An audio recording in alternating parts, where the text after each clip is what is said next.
Hey, what up everybody? This is Stevie Breach coming to you. It seems that tonight in a show in Toronto, Santino Marella has retired. Honestly, when it comes down to it, I'm not going to sugarcoat it. Santino was never one of my favorite guys. He had moments where he was funny, but to me, he was never over. But honestly, when it comes down to it, Santino was one of the very few wrestlers that my wife liked. She liked seeing Santino. She liked seeing Hornswoggle. And there were funny moments along his career when I would be able to call my wife into the room and say, "Watch this, you're going to like it," and her laugh, which gave me enjoyment because we were actually sharing in something that she normally just totally detests, and that is my love for professional wrestling. Santino Marella debuted in WWE around 2007. I thought it was a very horrible debut. Some people tend to think it's one of the best Monday Night Raw moments of all time. With Santino Marella getting the surprise win, I think he answered Umaga's open challenge, and Bobby Lashley came down and whooped up on Umaga and left it for Santino Marella to get the pin. And from there, they tried to unravel and unveil Santino as a wrestling fan that had traveled to England in order to see them wrestle on Monday Night Raw, only to become the Intercontinental Champion, which put him on the roster, and would make sense that he would sort of compete until he lost the championship, and then he would go back to doing nothing, or maybe they sent him back to developmental or something like that, but he just never went away. He finally lost the Intercontinental Championship back to Umaga. He started a relationship with the awesome-looking Maria, where they had this sort of, just how could he pull that sort of deal. One of the best moments of his whole career in my mind is when he would come out. This was very early in his career. I can't even remember what year The Condemned came out, but it was like he was doing the promoting for The Condemned by saying how horrible of an actor Stone Cold Steve Austin was, how horrible this movie was going to be. Seeing how that movie really didn't make any money, maybe it wasn't really helping them out, but I think every wrestling fan at home watching Raw knew this could only end one way, with the return of Stone Cold Steve Austin giving the biggest stunner of his career to Santino Marella. That's tended to be Santino's role. I think one of the biggest, I guess you can say, points of his career when he was most over with me was they were doing the whole thing with him and the Glamazon Beth Phoenix. I was always a real big Beth Phoenix fan. Around that time, Beth Phoenix became my favorite diva that was on the roster just because of her unique look, and I didn't really think anybody would ever pass Mickie James up as being one of the hottest chicks out there, but she was, just because of how you looked at her and you just knew she could kick your ass. But they would still do like the diva pictorials with her, and they always found a way to dress her up and look really nice and beautiful. And they did the whole gimmick where basically Santino and Beth Phoenix challenged at SummerSlam against Mickie James and Kofi Kingston, and both titles were going to be on the line because they had sort of intertwined them as a team together. And I always thought it was funny that if Beth Phoenix got the win at SummerSlam, did she have to take the Divas Championship? Because she was the complete muscle of this team, and Santino basically was the little bitch. So I thought maybe Santino would end up being the women's champion, while Beth Phoenix sort of got that China Intercontinental Championship run. It ends up in the match. Beth Phoenix got the win. She held up both titles. She actually would hold Santino up on her shoulders and sort of carry him around.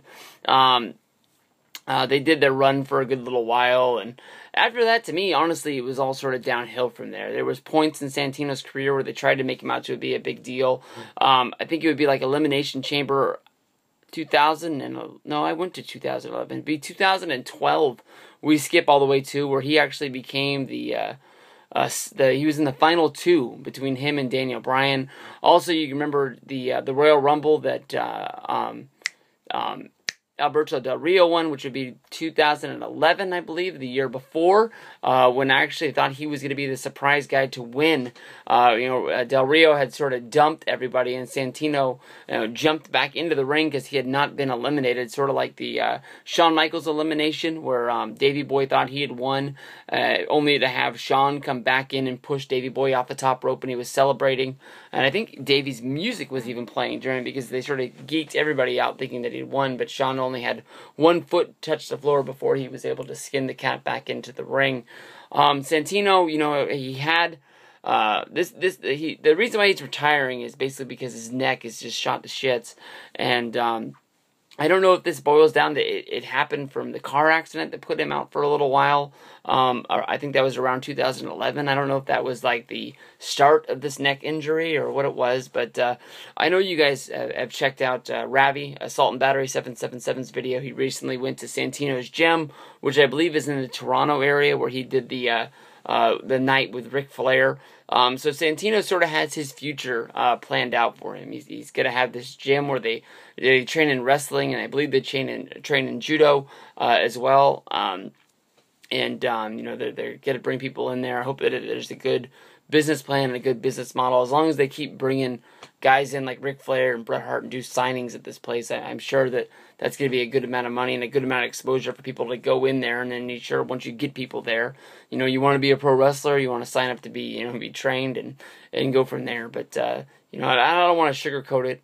The one real thing that I'm really looking forward to with Santino retiring is not having the Santino and Emma gimmick, which to me, honestly, sort of didn't make any sense. You know, we've been hearing for years that, you know, the reason why they weren't bringing people up from NXT is Triple H, who was in charge of it, didn't want to put anybody on the roster if they didn't have anything for it. So many times you saw guys get, you know, promoted out of FCW.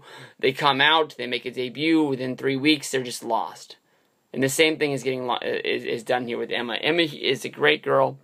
Had great matches with Paige in developmental, and now that Paige, you know, was Divas champion and they were on the roster together, we haven't seen them in the same ring at the same time. That's the same way that I break down Emma and Paige's, you know, Instagram videos where, you know, Emma had stolen the Divas championship, and you know, she was, you know, sort of, you know, Paige was always having to get it back. I sort of was, you know, thinking that was their way of winking at, you know, the authority pretty much, and saying, you know, we want to wrestle each other. We know that we can go out there and put on a great match. We know that we can go out there and put on a show, and they keep sticking Paige with, you know, Alicia Fox, with Jimmy Snuka's daughter, and it just as lesser talent that she can't really, you know, show off her great skills because the girls can't keep up to where she is. And Emma, I guess, is going to be single now. I hope that the last time we see Santino isn't going to be on Raw just saying that, you know, Emma didn't show up to the party. I don't know, maybe that was the way of them leading up to the breakup. Maybe, you know, Santino did this on Raw, and then he's just going to come back to Raw and just do skits from here on out, and that's how they go to the retirement. While he did the actual retirement speech in front of everybody, maybe we'll never see him wrestle again. They'll find a way to break up Emma and Santino without that. But then I think if you go all the way through a breakup, you know, where Emma ends up, you know, maybe turning heel and going with somebody else, you'd want to see that match. And whether that just to disappear doesn't make any sense. Maybe this is just one of those things that maybe you just and act like it never happened. But you know, Santino always did get a lot of laughs from a lot of people, so he's going to go down as one of those funny guys, funny people. I'm sure he's all over that Knuckleheads DVD that came out a few years ago. I can't really remember, though. But peace out, everybody. Oh, he's also in that movie. The Christmas movie, he's going to be in it with Larry the Cable Guy. So more than likely, you would think he's going to be returning to promote that whenever that comes out, if that's this Christmas or next Christmas. But it's the Turbo Man doll. Slipped my mind. It's one of those movies that I pop in every Christmas that I know I'm going to want to watch. But it's,